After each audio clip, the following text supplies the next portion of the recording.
కేంద్ర ప్రభుత్వ సంస్థలు కేఆర్ఎంబి, జిఆర్ఎంబి కేంద్ర జలవనరుల శాఖ కింద పనిచేస్తాయి. దీన్ని నియంత్రించాల్సింది వాళ్ళు. న్యాయబద్ధంగా రెండు రాష్ట్రాల మధ్య పంచాల్సింది కేంద్రం. దానికి పరోక్షంగా ఇలా బీజేపీ పూర్తి మద్దతు. పునర్విభజన చట్టంలో నిబంధనలను ఆంధ్రప్రదేశ్ ప్రభుత్వం తుంగలో దొక్కుతుంటే నియంత్రించాల్సిన కేంద్రం నిధులిస్తూ తెలంగాణకు ద్రోహం. ఎందుకు ఈ మాట అంటున్నంటే, ఇలా పోలవరం బనకచెర్ల ప్రాజెక్టుకు సాయం చేయండి.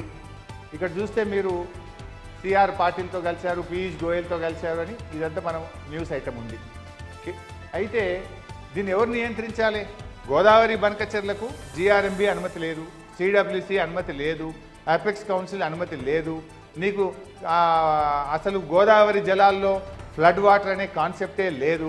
నువ్వు ఎట్లా కడతావు? దీన్ని ఆపమంటావా? వీళ్ళు ఉల్టా ఏం చేస్తారు? ఇంకా 50% మీకు అదనపు నిధులు ఇస్తాం, 50% అదనపు అప్పు తెచ్చుకోవడానికి పర్మిషన్ ఇస్తామని ఢిల్లీ ఇవాళ బీజేపీ వాళ్ళకు పూర్తిగా మద్దతు ఇస్తుంది. మనం పత్రికల్లో చూసాం. 50% ఏమో కేంద్రం నిధులు ఇస్తారట, 50% ఏమో రాష్ట్రానికి అదనపు ఎఫ్ఆర్బిఎం లిమిట్ ఇస్తూ అడిషనల్ అప్పు తెచ్చుకోవడానికి అనుమతిస్తారట. అదే మన విషయంలో ఏం జరిగింది? నెక్స్ట్ ఇప్పుడు ఇక్కడ కాళేశ్వరం ప్రాజెక్టు కోసం మనము ఆర్ఈసి, పిఎఫ్సి నుంచి అప్పు తెచ్చుకుంటే మీరు ఎఫ్ఆర్బిఎం కంటే అదనపు అప్పు తెచ్చారని చెప్పి మనకేమో రికవరీ పెట్టింది. మన ఎఫ్ఆర్బిఎం ఇయర్ కోటాలో మీరు కాళేశ్వరం ఆర్ఈసి నుంచి అప్పు తెచ్చారు, మీరు కాళేశ్వరం ప్రాజెక్టు మన పాలమూరు ఎత్తిపోతల పథకానికి నిధులు ఖర్చు పెట్టారు, మీ అప్పు రాష్ట్ర రుణ పరిమితిని మించింది అని మనకేమో రికవరీ పెట్టింది. ఇప్పుడు ఆంధ్రప్రదేశ్కి ఏమంటున్నారు?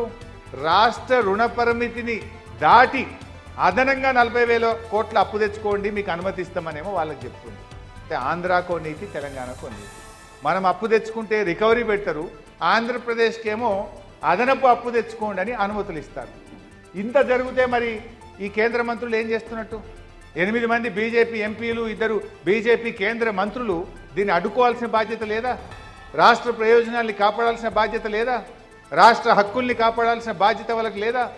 ఇవాళ రాష్ట్ర ప్రజలు కూడా ఆలోచిస్తున్నారు. ఇంతమంది 2 కేంద్ర మంత్రులు, 8 మంది ఎంపీలు ఉండి ఏం లాభం అనేటువంటి ఈరోజు చర్చ